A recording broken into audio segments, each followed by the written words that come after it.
महारथी कर्ण पांडवों के भाई थे, लेकिन फिर भी वो पांडवों से दुश्मनी का भाव रखते थे।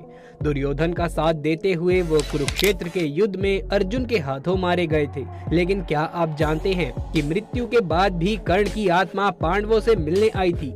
आखिर क्यों कर्ण की आत्मा पांडवों से मिलने आई थी? आज की इस वीडियो में इसी के बारे में जानेंगे। लेकिन वीडियो में आगे बढ़ने से पहले हमारे चैनल को सब्सक्राइब जरूर कीजिए, साथ ही बगल वाले बेल आइकन को दबाना बिल्कुल भी मत भूलिए। साथ ही कमेंट बॉक्स में जय श्री कृष्ण अवश्य से लिख दीजिए। भगवान श्री कृष्ण की कृपा आपके समस्त घर परिवार पर सदैव बनी रहेगी। महाभारत काल में एक से बढ़कर एक शक्तिशाली योद्धा हुए थे। कर्ण, भीष्म, द्रोण जैसे योद्धा तो अकेले ही पूरी पांडव सेना को हराने की ताकत रखते थे, लेकिन अधर्म का साथ देने के कारण इन सब की मृत्यु हो गई। लेकिन फिर ऐसा क्या हुआ कि कर्ण, भीष्म के साथ साथ जो मरे हुए योद्धाओं को पांडवों से आकर मिलना पड़ा? ये कथा मूल महाभारत के आश्रमवासी पर्व की है और महाभारत के युद्ध के 16 वर्ष बाद की है, जब गांधारी, कुंती, धृतराष्ट्र संन्यास लेकर वन में रहने लगे। लेकिन पांडवों को अपनी माता कुंती की ज्यादा चिंता होती थी, इसीलिए एक दिन पांडव उनसे मिलने आए थे। जब पांडव कुंती से मिलने जाते हैं तब वहां महर्षि वेदव्यास कुछ मुनियों के साथ आ जाते हैं। पांडव और धृतराष्ट्र महर्षि वेदव्यास के साथ कुंती, गांधारी, सुभद्रा दिव्य कथाओं की दिव्य चर्चा करने लगते हैं। तभी महर्षि वेदव्यास धृतराष्ट्र से कहते हैं, महाराज, आपके हृदय में जो कहने की इच्छा हो शीघ्र ही कह डालो। मैं सब कुछ जानता हूँ। आप निरंतर अपने मरे हुए पुत्रों के शोक में निरंतर जलते रहते हैं। महाराज, गांधारी, कुंती और द्रौपदी के हृदय में जो दुख हमेशा बना रहता है वो भी मुझे पता है।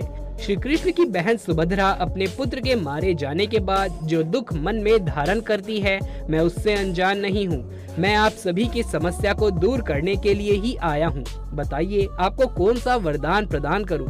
वेदव्यास जी की बात सुनकर धृतराष्ट्र ने कुरुक्षेत्र युद्ध के बारे में बताया कि कैसे दुर्योधन की मूर्खता के कारण कई सारे योद्धा मारे गए। दूसरे देशों के राजा जो दुर्योधन की सहायता करने के लिए आए थे, वो भी मृत्यु के घाट उतार दिए गए। धृतराष्ट्र की सारी बातें सुनकर वहां बैठे सभी लोग मरे हुए योद्धाओं के बारे में सोचकर शोक करने लगे। ये सारी बातें सुनकर माता गांधारी वेदव्यास से कहती है, मुनिवर, मेरे पुत्रों को मरे हुए 16 वर्ष बीत गए हैं, लेकिन राजा धृतराष्ट्र आज भी अपने पुत्रों के शोक में हैं। वो आज भी उनके शोक में विलाप करते हैं। आप तो अपने तपोबल से दूसरी सृष्टि का निर्माण तक भी कर सकते हो, तो एक बार राजा धृतराष्ट्र को उनके मरे हुए पुत्रों से मिलाना आपके लिए कौन सी बड़ी बात है? द्रौपदी मुझे अपनी सारी पुत्र वधू में सबसे अधिक प्रिय है। इस बेचारी के भाई, बंधु, पुत्र सभी मारे गए हैं, जिससे ये बहुत दुखी रहती है। श्री कृष्ण की बहन सुभद्रा हमेशा अपने पुत्र अभिमन्यु के वध से दुखी रहती है। जब गांधारी ने ये कहा तब कुंती ने अपने महातेजस्वी पुत्र कर्ण को याद किया। तब महर्षि वेदव्यास ने कुंती को देखा तो उन्होंने उनसे पूछा कि देवी, आप किस शोक में डूबी हो? कुछ कहने की इच्छा हो तो कहो। तब कुंती ने सिर झुकाकर महर्षि वेदव्यास को प्रणाम किया और लज्जित होकर उन्हें कर्ण के त्याग के बारे में बताया कि कैसे उन्होंने एक नवजात शिशु को गंगा में प्रवाहित कर दिया था और उसे नियति के भरोसे छोड़ दिया था। उसके लौटने के बाद भी उसे अपना पुत्र स्वीकार नहीं कर सकी और सूत पुत्र होने के कारण उसे सबका अपमान सहना पड़ा। सबकी बातों को सुनकर मुनिवर वेदव्यास ने कहा, आज सारा संसार मेरे तपोबल को देख ले। हे गांधारी, आज रात को तुम अपने पुत्रों, भाइयों, उनके मित्रों को देखोगी। कुंती कर्ण को, सुभद्रा अभिमन्यु को और द्रौपदी अपने 5 पुत्रों को देखेगी। महर्षि वेदव्यास के वचन को सुनकर सभी बहुत खुश हुए। जब रात होने को आई तब मुनिवर वेदव्यास जी के बताए अनुसार नदी के किनारे सभी लोग आ गए, जिसके बाद वेदव्यास जी ने जल में प्रवेश करके कौरव और पांडव पक्ष के मरे हुए योद्धाओं का आवाहन किया। इसके बाद भीष्म, द्रोण, सारे राजा अपनी सेना के साथ वहां प्रकट हो गए। वो सभी पुत्रों और सैनिकों सहित बाहर आए। द्रौपदी के 5 पुत्र अभिमन्यु और घटोत्कच सभी जल से प्रकट हो गए। कर्ण और शकुनी, धृतराष्ट्र के पुत्र दुर्योधन और दुशासन आदि जल से बाहर आ गए। भगदत्त, भूरिश्रवा, शल्य तथा भाइयों सहित कर्ण के पुत्र वृषभसेन भी जल से बाहर आए।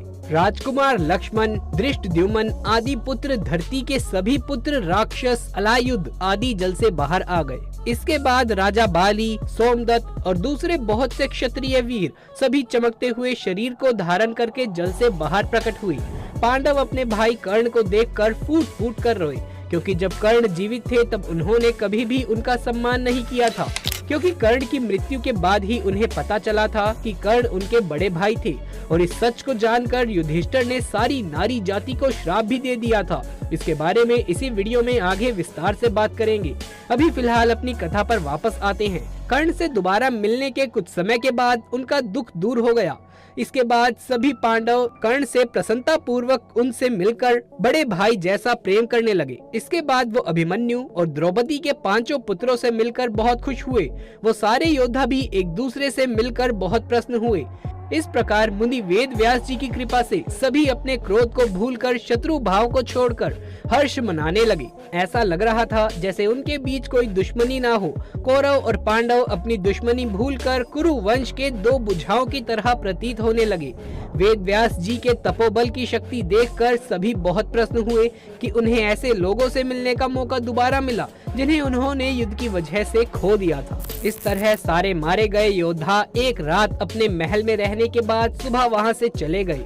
लेकिन उनके जाने के बाद सबको लगने लगा कि कुरुक्षेत्र के युद्ध ने उनकी सारी खुशियों को छीन लिया है। क्या आप महाभारत के इस रहस्य को जानते थे?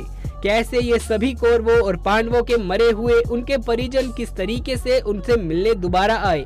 इस कथा के बारे में क्या आप जानते थे? हमें नीचे कमेंट बॉक्स में लिख करके जरूर से बताइए। अब बात करते हैं उस समय की जब कर्ण की मृत्यु हुई और युधिष्ठिर ने संपूर्ण नारी जाति को श्राप दे डाला। आखिर क्या था वो श्राप और क्यों दिया था संपूर्ण जाति को युधिष्ठिर ने श्राप? कुरुक्षेत्र के युद्ध के 17वें दिन कर्ण और अर्जुन में एक भयंकर युद्ध हो रहा था।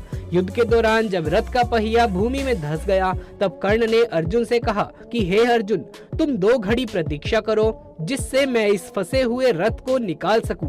मेरे रथ के पहिए को फंसा हुआ देखकर तुम छल मत करना। हे कुंती कुमार, जिस मार्ग पर कायर चला करते हैं तुम उस मार्ग पर मत चलना, क्योंकि तुम एक कुशल योद्धा हो। तुम्हें तो अपने आप को और भी ज्यादा श्रेष्ठ साबित करना चाहिए। इसीलिए जब तक मैं इस फंसे हुए पहिए को निकाल रहा हूँ तब तक तुम रथ पर चढ़कर मुझ पर प्रहार मत करना। दोस्तों, कर्ण का वध करने से पहले अर्जुन ने कर्ण को अपने रथ का पहिया निकालने के लिए 2 घड़ी का समय दिया था। लेकिन कर्ण की मृत्यु के बाद कुछ ऐसा हुआ था जिसे जानकर आप हैरान हो जाएंगे। जब अर्जुन ने कर्ण का वध किया तब कर्ण के शरीर से रक्त की धाराएं बह रही थी और उनका सर धड़ से अलग हो गया था। लेकिन फिर भी कर्ण का शरीर सूर्य के समान चमक रहा था। शेर की मृत्यु के बाद भी हिरण जिस तरीके से उसे देखकर भयभीत हो जाते हैं, उसी प्रकार कर्ण की मृत्यु के बाद भी उनके शरीर को देखकर पांडव भयभीत हो गए थे। कर्ण की मृत्यु से संपूर्ण ब्रह्मांड में मातम छा गया था।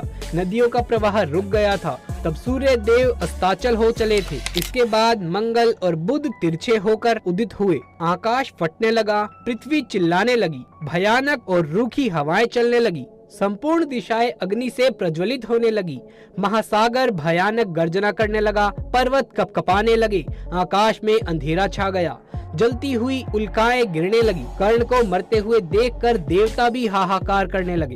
कर्ण की मृत्यु के बाद शैल्य भागते हुए दुर्योधन के पास पहुँचे और दुर्योधन से बोले, आज कर्ण ने धावा करके अर्जुन को लगभग मार ही डाला था, लेकिन आखिर में अर्जुन ने कर्ण का वध कर दिया। लगता है विधाता पांडवों के पक्ष में रहकर उनकी रक्षा कर रहे हैं। कर्ण के वध का संदेश सुनकर दुर्योधन की आंखों से आंसू बहने लगे। शोक से वो मूर्छित होकर जमीन पर गिर पड़े। इसके बाद जब दुर्योधन को होश आया तो उसने प्रण लिया कि वो आज ही अर्जुन और श्री कृष्ण को मारकर कर्ण के ऋण से मुक्त हो जाएगा। जब धृतराष्ट्र को संजय ने कर्ण की मृत्यु के बारे में बताया तब वो भी मूर्छित हो गए। जब गांधारी को कर्ण के वध का संदेश मिला तो वो क्रोध से चिल्लाने लगी। कर्ण की मृत्यु के बारे में सुनकर माता कुंती भी फूट फूट कर रोने लगी। जब पांडव ने देखा कि उनकी माता उनके शत्रु कर्ण के वध पर रो रही है तब उन्होंने माता कुंती से इसका कारण पूछा। तब कुंती ने रोते हुए पांडवों को कर्ण का सच बताया। कर्ण का सच सुनकर सभी पांडव बहुत दुखी हुए। जिस कर्ण को पांडवों ने हमेशा से ही अपमानित किया और अंत में उसका वध भी कर दिया, वो कर्ण उनके बड़े भाई थे। ये जानकर पांडव अपने आप को संभाल ना सके। सबसे बड़ा झटका तो धर्मराज युधिष्ठिर को लगा था। युधिष्ठिर बहुत क्रोधित हो गए थे और उन्होंने क्रोध में आकर संपूर्ण नारी जाति को श्राप दे डाला और उन्होंने अपनी माता कुंती से भी कहा कि हे माता, आपने हमसे कर्ण का सच छुपाया है, इसीलिए हमने अपने बड़े भाई को ही अपने हाथों से मार डाला। हे माता, आपके कारण ही आज हमें इतना शोक हो रहा है। इसीलिए मैं श्राप देता हूँ कि आज के बाद कोई भी स्त्री किसी राज को अपने मन में कभी भी छुपा नहीं पाएगी। दोस्तों, ऐसा श्राप महाभारत में युधिष्ठिर ने संपूर्ण नारी जाति को दे दिया था। तो यदि ये वीडियो पसंद आई हो तो इसे एक लाइक करके अपने दोस्तों और रिश्तेदारों में ज्यादा से ज्यादा शेयर कर दें। आगे भी ऐसे वीडियोस देखते रहने के लिए चैनल को सब्सक्राइब करके पास वाले बेल आइकन को दबा लीजिए। कमेंट बॉक्स में जय श्री कृष्ण लिखना बिल्कुल भी ना भूलें। दुनिया के सबसे शक्तिशाली धनुधर, जिनकी शक्ति के आगे देवता भी नतमस्तक हो जाते थे। पौराणिक काल में धनुधर तो बहुत हुए थे, लेकिन एक ऐसा भी धनुधर था जिसे देखकर खुद भगवान श्री कृष्ण भी भयभीत हो गए थे। एक ऐसा भी धनुधर था जो अपने बाणों से समुद्र तक को सुखा देता था, और एक ऐसा भी धनुधर था जो क्षण भर में पूरे सृष्टि का विनाश कर सकता था। सबके पास थे एक से बढ़कर एक दिव्यास्त्र, लेकिन सर्वश्रेष्ठ तो सर्वश्रेष्ठ ही होता है। कौन थे सर्वश्रेष्ठ धनुधर? क्या वो अर्जुन थे? नहीं। क्या कर्ण सर्वश्रेष्ठ थे? जी नहीं। आप जितना भी सोच लीजिए, अंदाजा नहीं लगा पाएंगे कि कौन थे पौराणिक काल के सर्वश्रेष्ठ धनुधर। उनके जैसा धनुधर आज तक ना ही कभी हुआ है और ना ही कभी होगा। चलिए जानते हैं प्राचीन भारत के कुछ सबसे शक्तिशाली धनुधरों के बारे में। लेकिन वीडियो में आगे बढ़ने से पहले इस चैनल को सब्सक्राइब जरूर करें और बेल आइकन दबाना मत भूलिए। द्रोणाचार्य। जब महेंद्र पर्वत पर भगवान परशुराम अपना सब कुछ ब्राह्मणों को दान कर रहे थे, तब द्रोणाचार्य उनके पास पहुंचते हैं और उनसे संपूर्ण दिव्यास्त्रों का ज्ञान प्राप्त करते हैं। उन्होंने ही कौरव और पांडवों को शस्त्र चलाना सिखाया था। कुरुक्षेत्र के युद्ध में भीष्म के बाद द्रोण कौरवों के सेनापति बने थे। उन्होंने अपनी रणनीति से पांडवों का भारी विध्वंस किया था। युद्ध के दौरान गुरु द्रोण ने जो चक्रव्यूह बनाया था, उसमें फंसकर ही वीर अभिमन्यु मारे गए थे। जब तक उनके हाथ में शस्त्र था, उन्हें परास्त करना असंभव था। इसीलिए पांडव छल से उनको मारने के लिए विवश हो गए थे। अर्जुन। गुरु द्रोण की दृष्टि में अर्जुन थे सर्वश्रेष्ठ धनुधर। द्रोणाचार्य ने अर्जुन को अपने सारे अस्त्रों का ज्ञान दिया था। अर्जुन के धनुष के टंकार से ही दुश्मन अधमरे से हो जाते थे।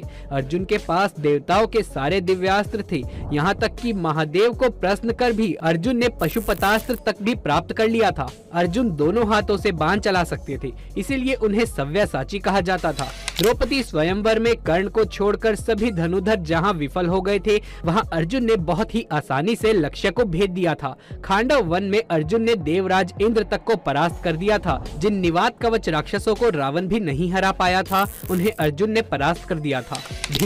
भीष्म गंगा माता के पुत्र थे। उनके गुरु स्वयं भगवान परशुराम जी थे। एक बार तो अपने गुरु परशुराम जी के साथ ही भीष्म का युद्ध हो गया था। युद्ध में भीष्म और परशुराम जी एक दूसरे पर महाविनाशकारी अस्त्र शस्त्र चला रहे थे, लेकिन इस युद्ध का कोई परिणाम नहीं निकल रहा था। तो आखिर में इस युद्ध को रोकने के लिए देवताओं को आना पड़ा था। जब कुरुक्षेत्र का युद्ध शुरू हुआ था, तब पितामह भीष्म कौरवों के प्रथम सेनापति बने थे। भीष्म के वाहनों के आगे पांडव पक्ष के कोई भी योद्धा टिक नहीं पाए। भगवान श्री कृष्ण ने इस युद्ध में शस्त्र न उठाने का प्रण लिया था, लेकिन भीष्म ने अपने पराक्रम से श्री कृष्ण को अपनी प्रतिज्ञा तोड़कर शस्त्र उठाने के लिए विवश कर दिया था। भीष्म को नियम अनुसार युद्ध करके परास्त करना तो असंभव था, इसीलिए शिखंडी को सामने रखकर अर्जुन ने भीष्म को बाणों के शैया पर सुला दिया था। एकलव्य महाभारत काल के एक श्रेष्ठ धनुधर थे। जब द्रोण के पास एकलव्य शिक्षा के लिए गए थे, तब द्रोण ने उन्हें शिक्षा देने से इनकार कर दिया था। इसके बाद द्रोण को गुरु मानकर एकलव्य ने वन में धनुर्विद्या का अभ्यास करना शुरू कर दिया था। जब कौरव और पांडवों में से किसी को भी शब्द भेदी बाण चलाना नहीं आता था, तब एकलव्य अपने अभ्यास से ही शब्द भेदी बाण चलाना सीख गए थे। उनके धनुर्विद्या को देखकर अर्जुन को भी लगने लगा था कि एकलव्य ही सर्वश्रेष्ठ धनुधर थे। लेकिन एक समय गुरु दक्षिणा के नाम पर गुरु द्रोणाचार्य ने एकलव्य का अंगूठा कटवा दिया था। इसके बाद अंगूठे के बिना ही एकलव्य ने बाण चलाना सीख लिया था। दोस्तों, मॉडर्न आर्चरी में अंगूठे के बिना ही बाकी उंगलियों से बाण चलाया जाता है। इसका आविष्कार सबसे पहले एकलव्य ने ही किया था। एकलव्य इतने शक्तिशाली थे कि भगवान श्री कृष्ण को स्वयं एकलव्य का वध करना पड़ा था। एकलव्य के बारे में भगवान श्री कृष्ण ने कहा कहा था, अगर एकलव्य का अंगूठा ना काटा होता तो एकलव्य दूसरा परशुराम बनकर जंगल में घूमता रहता और दानव, राक्षस, नाग या देवता कोई भी उसको परास्त नहीं कर पाता। मनुष्य तो उसके सामने खड़ा भी नहीं हो पाता। भगवान श्री कृष्ण ने जिस धनुधर की तुलना भगवान परशुराम जी से की हो, वो कितने शक्तिशाली होंगे ये तो आप खुद ही सोच लीजिए। बर्बरिक घटोत्कच के पुत्र थे। उनके पास ऐसे 3 बाण थे जिसके सहारे वो पल भर में ही कुरुक्षेत्र के युद्ध को खत्म कर सकते थे। बर्बरिक के तीनों बाणों के बारे में जानकर खुद भगवान श्री कृष्ण भी चिंतित हो गए थे, जिसके कारण उन्होंने दान में बर्बरिक का शीश ही मांग लिया और बर्बरिक ने भी हंसते हुए अपना सर काटकर श्री कृष्ण के हाथों में दे दिया। इसके बाद से खाटू श्याम के नाम से इस धरती पर बर्बरिक की पूजा होती है। मेघनाथ, रावण के पुत्र मेघनाथ महावीर थे। अपने पराक्रम से उसने देवताओं को परास्त करके इंद्र को बंदी बना लिया था, जिसके चलते उसका नाम इंद्रजीत पड़ा। उसके पास ब्रह्मास्त्र, वैष्णवास्त्र और पशुपतास्त्र, इन तीनों ही अस्त्रों का ज्ञान था। लक्ष्मण जी के साथ युद्ध करने के दौरान उसने लक्ष्मण जी पर ब्रह्मास्त्र, वैष्णवास्त्र और पशुपतास्त्र चलाया था। लक्ष्मण जी के सामने ब्रह्मास्त्र नतमस्तक हो गया था, लेकिन युद्ध के दौरान एक समय उसने लक्ष्मण जी को मूर्छित कर दिया था अपने नागपाश अस्त्र से। अपने नागपाश से मेघनाथ ने भगवान श्री राम और लक्ष्मण जी को जकड़ लिया था। मेघनाथ जी रामायण काल का एकमात्र ऐसा योद्धा था जिसे अति महारथी कहा गया है। कर्ण, सूर्यपुत्र कर्ण महाभारत काल के एक ऐसे योद्धा थे जिनके पास एक ऐसे दिव्य कवच और कुंडल थे जिसे किसी भी अस्त्र से भेदा नहीं जा सकता। इसीलिए युद्ध से पहले देवराज इंद्र ने छल से कर्ण का कवच और कुंडल छीन लिया था, लेकिन कवच कुंडल के बिना भी कर्ण महाशक्तिशाली थे। अंतिम युद्ध में जब कर्ण और अर्जुन का आमना सामना हुआ था, तब कर्ण ने 11 बार अर्जुन के गांडीव धनुष के प्रत्यंजा को काट डाला था। अर्जुन के ब्रह्मास्त्र को कर्ण ने साधारण बाणों से ही काट डाला था। इस युद्ध के दौरान कर्ण ने अपने महासर्प अश्वसेन नागबास से अर्जुन को लगभग मार ही डाला था। अगर भगवान श्री कृष्ण तब अर्जुन की रक्षा न करते तो अर्जुन कर्ण के हाथों जरूर मारे जाते। जब तक कर्ण के हाथ में शस्त्र था तब तक उनको किसी भी तरीके से परास्त नहीं किया जा सकता था। इसीलिए जब कर्ण निशस्त्र थे तब अर्जुन को छल से कर्ण का वध करना पड़ा था। लक्ष्मण जी, शेषनाग के अवतार लक्ष्मण जी महापराक्रमी थे। उनके बाण द्वारा खींची गई रेखा में ही इतनी शक्ति थी कि रावण उसे पार नहीं कर सकता था। शास्त्रों के अनुसार वो एक श्रेष्ठ धनुधर थे। रावण के महाबलशाली पुत्र इंद्र को परास्त करने वाले इंद्रजीत का वध वही कर सकते थे, जिसने 14 सालों से सोया ना हो, जिसने 14 वर्षों तक किसी स्त्री का मुख न देखा हो, जिसने 14 साल तक भोजन न किया हो, वो और कोई नहीं भगवान श्री राम के भाई लक्ष्मण जी ही थे। उन्होंने ही मेघनाथ का वध किया था। रावण के शक्तिशाली पुत्र अतिकाय का वध भी लक्ष्मण जी ने ही किया था। युद्ध के दौरान एक बार लक्ष्मण जी ने रावण को मूर्छित तक कर दिया था। भगवान श्री राम, भगवान विष्णु के अवतार मर्यादा पुरुषोत्तम महावीर श्री राम की शक्ति का कोई अंत नहीं था। स्वयंवर में जब वो शिव धनुष पर प्रत्यंजा चढ़ा रहे थे तब उनकी शक्ति से शिव धनुष टूट गया था। ऐसा कोई अस्त्र नहीं था जो श्री राम के पास नहीं था। जब समुद्र ने लंका जाने के लिए श्री राम को मार्ग नहीं दिया तब उन्होंने अपने बाणों से ही समुद्र को सुखाने का विचार किया। श्री राम को धनुष से बाण का संधान करते देख समुद्र भी भयभीत होकर उनके सामने प्रकट हो गया था।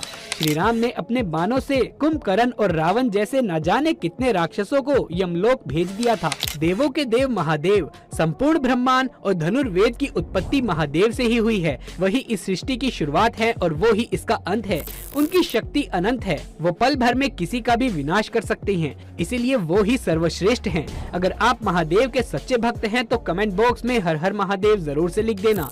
आपके अनुसार सर्वश्रेष्ठ धनुधर कौन थे, कमेंट बॉक्स में लिख करके जरूर बताना।